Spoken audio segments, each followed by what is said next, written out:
The premise of all romantic comedy is, I found some information out, I'm going to not tell her, and I'm just going to make decisions keeping her in the dark so to spare her precious feelings. And that turns out to be the wrong idea. Welcome to Proofread, a podcast to help you read more of what you love and less of what you don't.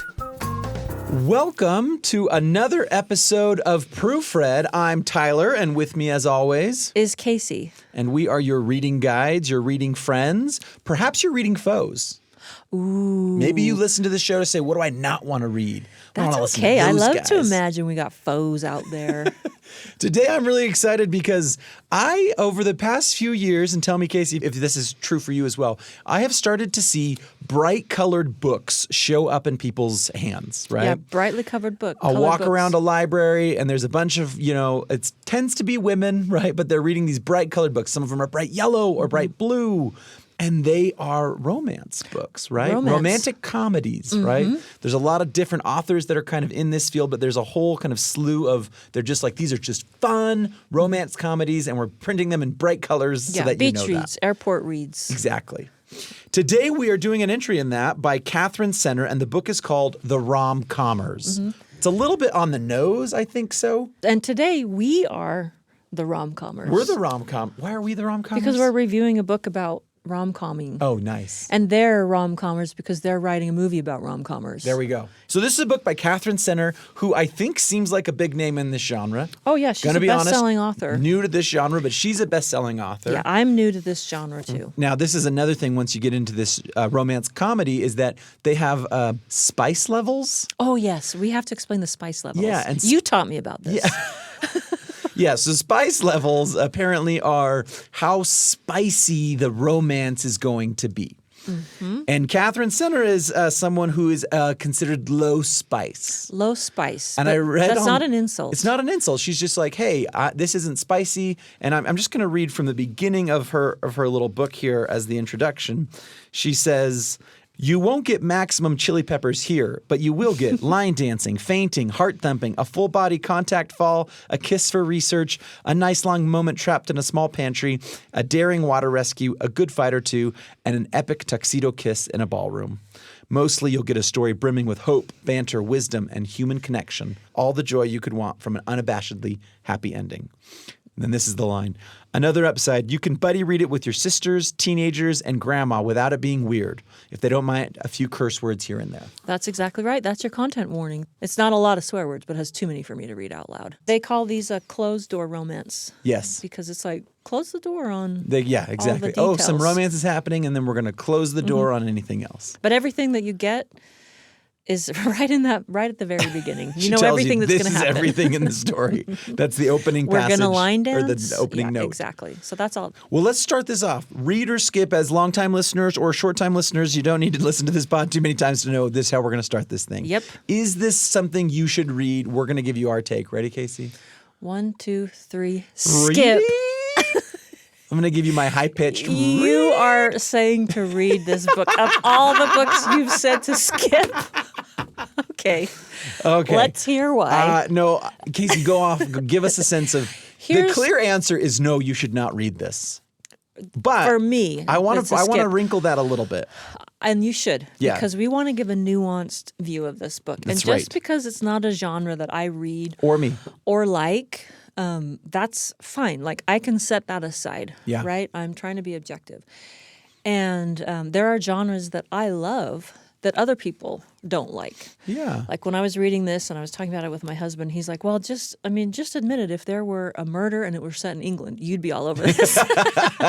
So that's true. So I say this with all understanding that some genres are not for everyone. But I want to read something that Katherine Center, one of my favorite parts was the author's note. And she makes her case that people shouldn't feel shame for liking this ridiculous book. Yeah.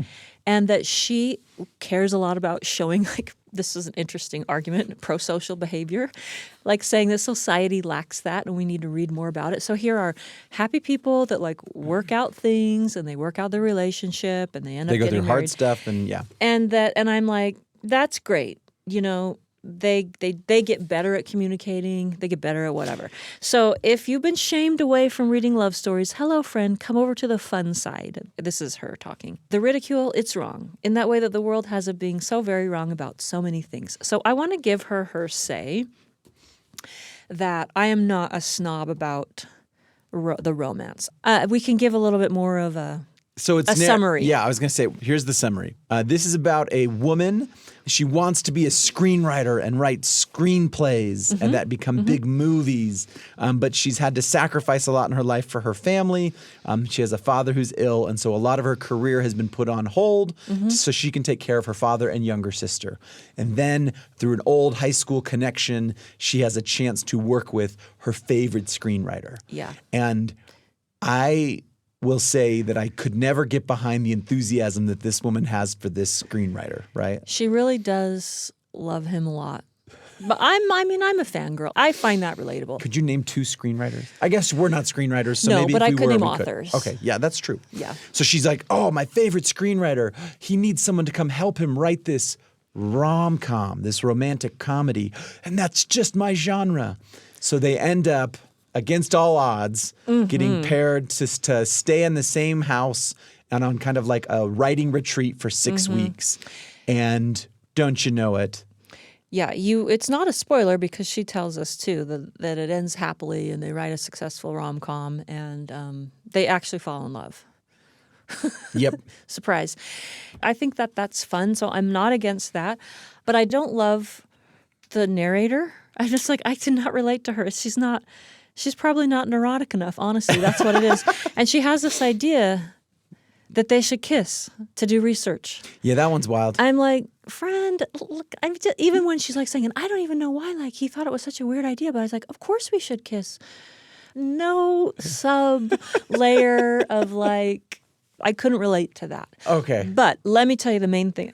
I did like a couple of positive things. I think the dad gives some good advice about, appreciate your person. Here's the best advice for staying married and being in a good relationship. Yep. I like that. And a big thing about story and narrative, because they're writing stories and they're also kind of living this story, which is a little bit cute. It's a cute idea that they're falling in love and they're writing about falling in love. I mean, again, very on the nose, but that's cute.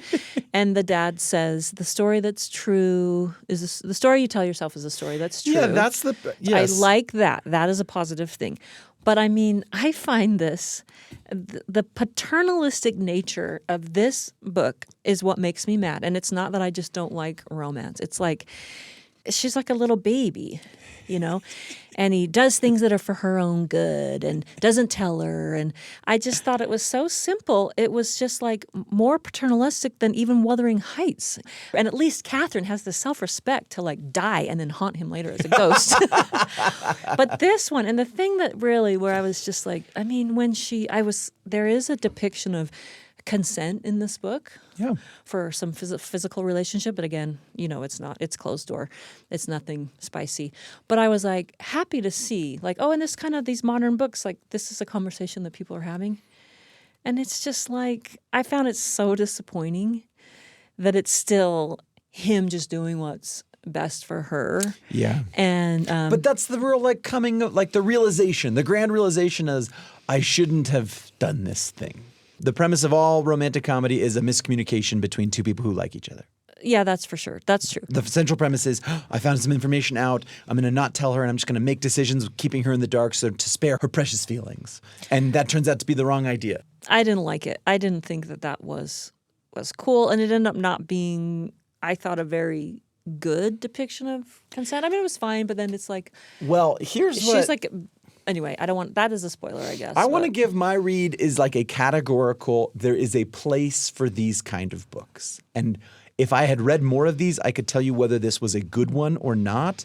I don't even think there's a place for this book. Isn't that mean? It's not mean. It's not out of snobbery. Let me give you my sense.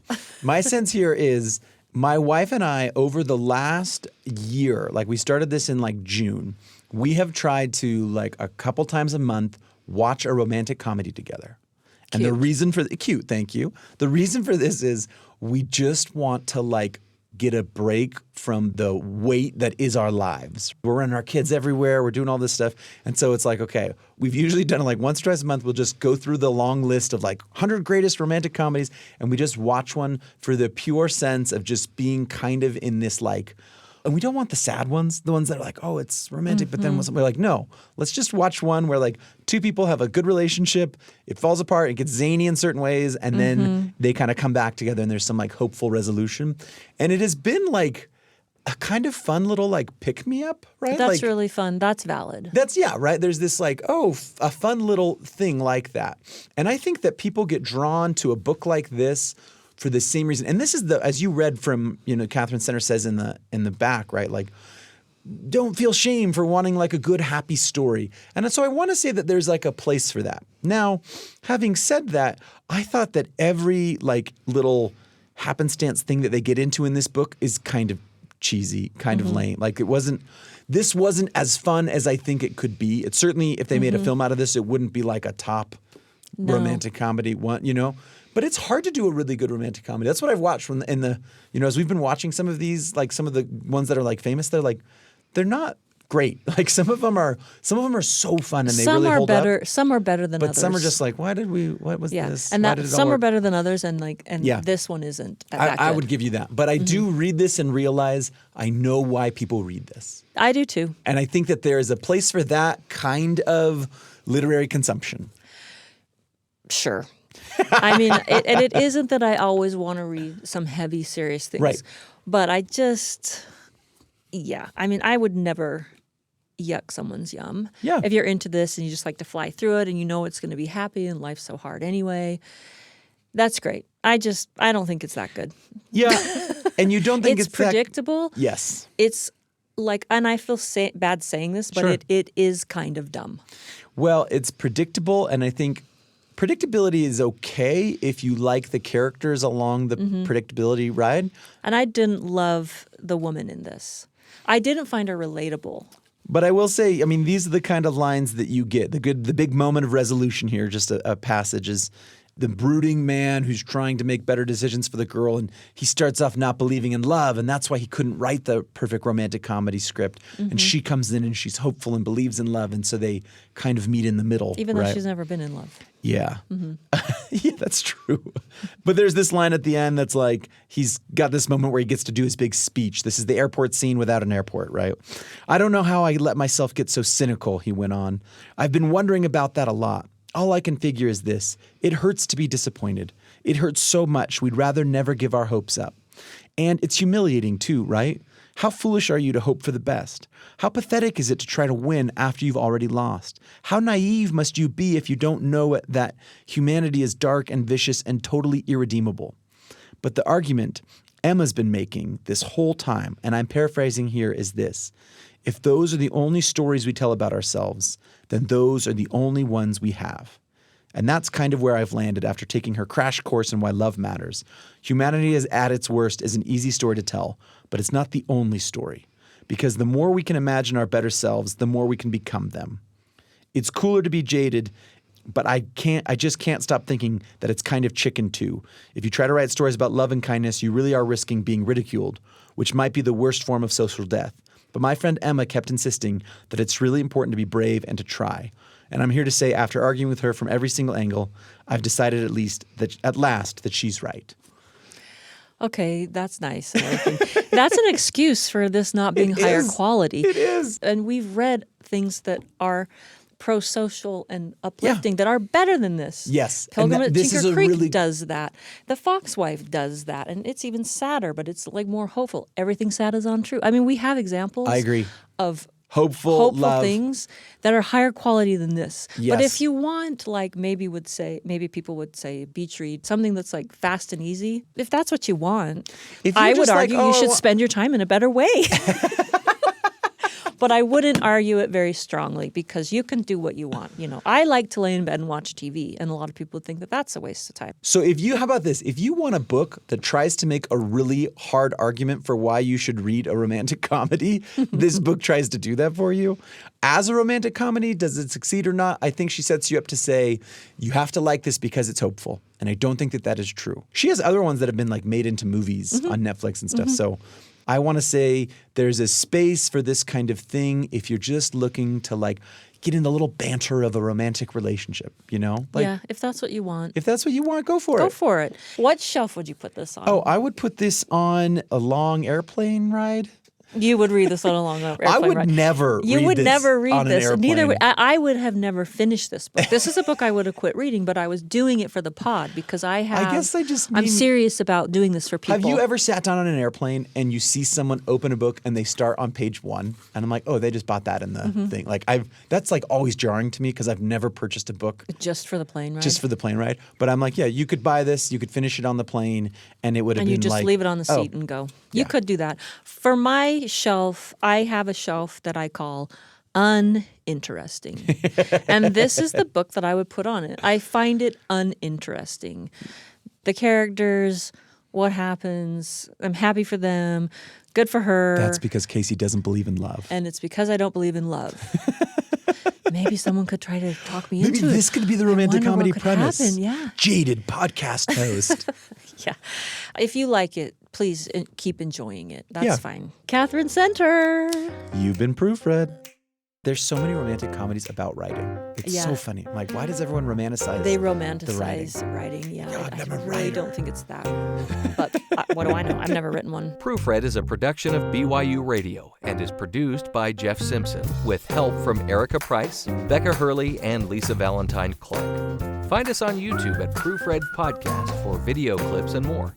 And please follow us on Instagram and Facebook. Thanks for spending your time with us today, and happy reading.